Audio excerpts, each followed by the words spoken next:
បាទសូមជម្រាបសួរពុកម៉ែបងប្អូនថ្ងៃនេះខ្ញុំបានមានវីដេអូថ្មីមួយយកមកចេញជូនបងប្អូនបានទស្សនាពីពិធីប្រកាសទីក្រុមហើយខ្ញុំ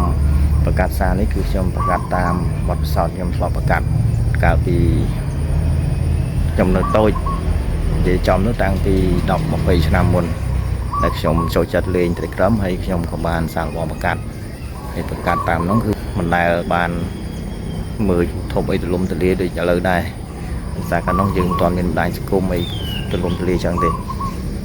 ដោយការប្រកាសសារមុនហ្នឹងគឺខ្ញុំបានដាក់ជាធុងស្នោហើយដាក់ទឹកច្រើនហើយនឹងប្រកាសដាក់បាដាក់អីចឹងទៅគឺ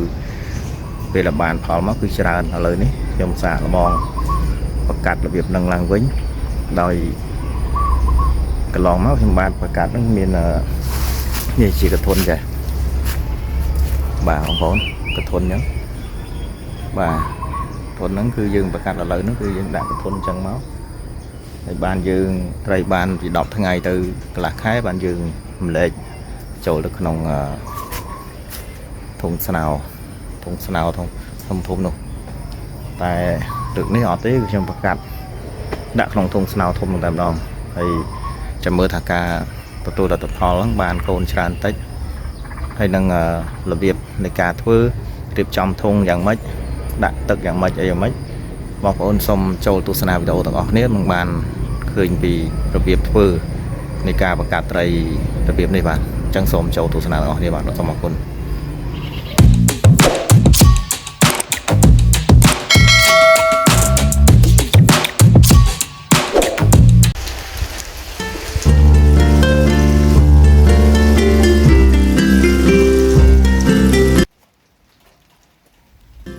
បាទនេះជាសកម្មភាពដែលខ្ញុំបានកំពុងតែពិនិត្យមើលត្រីរបស់ខ្ញុំនៅក្នុងធុងស្នោដែលខ្ញុំបានរៀបចំរួចជាស្រេចនេះហើយត្រីរបស់ខ្ញុំនេះគឺដាក់មេនិងបាចូលគ្នាដោយពុំមានការដាក់ធៀបទេហើយការដាក់របស់ខ្ញុំនេះគឺខ្ញុំរៀបចំ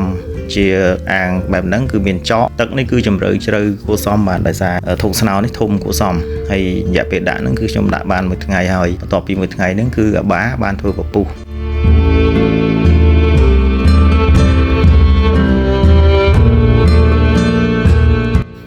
ហើយការរៀបចំបែបនេះដែរគឺយើងគិតថាវាប្រហាក់ប្រហែលទៅនឹងការបង្កាត់ត្រីតាមបែបរបៀបជាធម្មជាតិដែរបាទ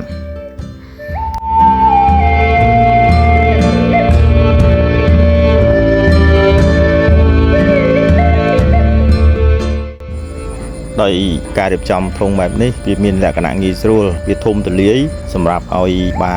ហើយនឹងមេរបស់យើងចលនាហើយបើយើងដាក់មេជាមួយបាហ្នឹងក៏វាអត់ខំមេធ្វើរបួសធ្ងន់ដែរគឺវាធំទូលាយហើយចកច្រើនអញ្ចឹងខ្ញុំគិតថាបើសិនជាកូនវាញាស់មកគឺវាមានលទ្ធភាពតោងជាមួយនឹងរឹសចកនឹងច្រើនអញ្ចឹងគឺកូនហ្នឹងអត់លិចទៅក្នុងទឹកស្លាប់ទេបើសិនជាយើងមិនដាក់ចកសោះគឺកូនហ្នឹងអាចហែល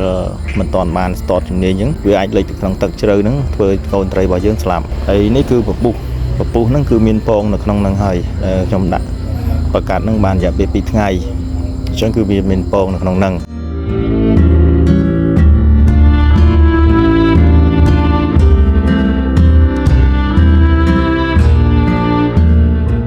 ហើយដោយសារតែ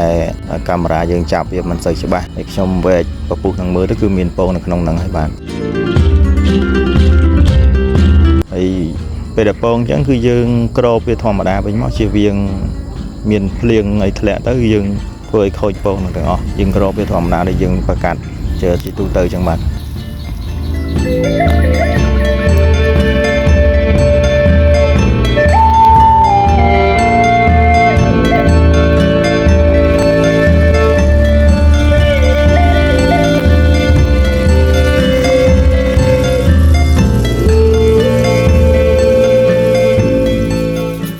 បន្ទាប់ពីត្រីរបស់យើងពងហើយខ្ញុំបានគ្របទុកវារយៈពេល4ថ្ងៃថ្ងៃនេះគឺជាថ្ងៃទី4ឃើញថាពពុះទីតាំងពពុះនោះគឺដូរទៀតហើយអញ្ចឹងក្នុងប្រកាសមកពេលនេះគឺគាត់ពពុះវាដូរទីតាំងគឺ3ដងពេលយើងគ្របទៅគឺបាមានលទ្ធភាពធ្វើពពុះច្រើននេះបងប្អូនសូមជួយពិនិត្យមើលគឺកូនត្រីរបស់យើងបានញាស់បានញាស់នេះគឺវាហែលចេញក្រៅពពុះហើយនេះអញ្ចឹងក្នុងរយៈពេល4ថ្ងៃហ្នឹងគឺត្រីរបស់យើងញាស់ហ្នឹងគឺវាហែលចេញមកខាងក្រៅហើយបាទគឺតាមនេះតាមជាចកហ្នឹងបងប្អូនឃើញហើយ ចឹងបើសិនជាយើងពិនិត្យជាក់ស្ដែងទៅគឺយើងមិនបានឃើញច្បាស់នៅកូនត្រីទាំងអស់ទេដោយសារទីតាំងវាធំទលាយហើយមានចកច្រើនចឹងខ្ញុំនឹងដកពិសោធន៍ការបង្កាត់ត្រីរបៀបនេះចាំមើលថាលទ្ធផលកូនវាសល់ច្រើនឬមួយក៏តិចយើងចាំតាមដានទាំងអស់គ្នាដោយការបង្កាត់នេះគឺខ្ញុំសាកល្បងកាលពីខ្ញុំនៅក្មេងគឺខ្ញុំបង្កាត់របៀបហ្នឹងគឺដាក់ចកច្រើនទៅហើយទឹកហ្នឹងគឺច្រើនដែរហើយលេងបាលេងមេក្នុងហ្នឹងហើយមួយទៀតគឺខ្ញុំមិនទាន់ដកបាចេញទេដោយចាប់ពីព្រឹកស្អែកទៅខ្ញុំនឹងចាប់ផ្ដើមដាក់អតិមាភ្ញាស់ឲ្យកូនត្រីរបស់យើងស៊ីហើយខ្ញុំមានចៃក្រហមខ្ញុំនឹងដាក់ចៃក្រហមលាយគ្នាពេលដែលចៃក្រហមយើងញាស់កូនទុយៗមកវានឹងស៊ីទាំងអស់ជាមួយនឹងបាហើយនឹងកូននៅនឹងអញ្ចឹងខ្ញុំបង្កើតរបៀបនេះគឺខ្ញុំមិនដកបាចេញខ្ញុំនឹងទុកបាជាមួយកូនរហូតដល់កូនអាចចេះស៊ីចំណីចៃក្រហមស្ទាត់ជំនាញទើបខ្ញុំដកចេញហើយលទ្ធផលយ៉ាងណានោះបងប្អូនសូមរងចាំទស្សនាទាំងអស់គ្នានៅពេលក្រោយបាទ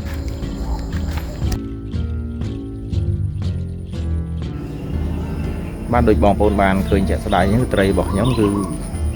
បានញ័រហើយបាញ់នេះអញ្ចឹងចាំមើលទៅថ្ងៃមុខទៀតតើត្រីរបស់ខ្ញុំវាបាននៅសល់ច្រើនឬមួយក៏វាសល់តិចដោយសារខ្ញុំកន្លងមកពីមុនហ្នឹងខ្ញុំបានប្រកាសជារបៀបហ្នឹងគឺដាក់របៀបដូចធម្មជាតិអញ្ចឹងមានចកមានអីហើយធំទលាយអញ្ចឹងទឹកជ្រៅអញ្ចឹងធម្មតាដោយសារខ្ញុំប្រកាសកាលនោះគឺសល់កូនច្រើនណាស់ឥឡូវខ្ញុំនឹងសាកល្បងវិធីនេះឡើងវិញបើសិនជាយើងប្រកាសរបៀបហ្នឹងទៅទទួលបានផលច្រើនក្រោយយើងប្រកាសបែបហ្នឹងគឺយើងរកធុងឲ្យច្រើនអញ្ចឹងមកហើយយើងប្រកាសជារបៀបហ្នឹងមកនឹងយើងបានទទួលផលច្រើនអញ្ចឹងកុំភ្លេចរងចាំទស្សនាវីដេអូបន្តខ្ញុំនឹងចេញ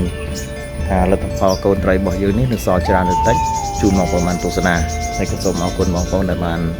ចូលទស្សនាវីដេអូរបស់ខ្ញុំមកតាំងពីដើមរហូតដល់ចប់នេះហើយសង្ឃឹមថាពុកម៉ែបងប្អូននឹងគាំទ្ររាល់វីដេអូរបស់ខ្ញុំដែលបានចេញទោះបីមិនគ្រប់គ្រាន់ឬក៏ខ្វះចន្លោះលឺលួអីក៏សូមអធិស្ឋានអភ័យទោសផងដោយសារការបង្កាត់ត្រីនេះដូចខ្ញុំបានធ្លាប់រៀបរាប់អញ្ចឹងគឺការដកពិសោធន៍រៀងខ្លួនបាទការដកពិសោធន៍រៀងខ្លួនចិញ្ចឹមទៅគឺបានផលដូចគ្នាគ្រាន់តែតិចជាច្រើននេះអញ្ចឹង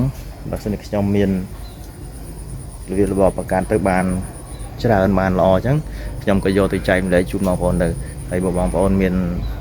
ការបង្កាត់មកបានល្អក៏បងប្អូនចែកម្លែកវិញអញ្ចឹងដូចយើងដោះដូរបទពិសោធន៍គ្នាអញ្ចឹងបាទអញ្ចឹងសូមអរគុណបងប្អូនពុកម៉ែទាំងអស់គ្នាដែលបានទស្សនាដល់ចប់ជាលើកក្រោយនេះសូមជូនពរពុកម៉ែបងប្អូនទាំងអស់គ្នាជោគជ័យក្នុងការចិញ្ចឹមត្រីទាំងអស់គ្នាបាទសូមអរគុណ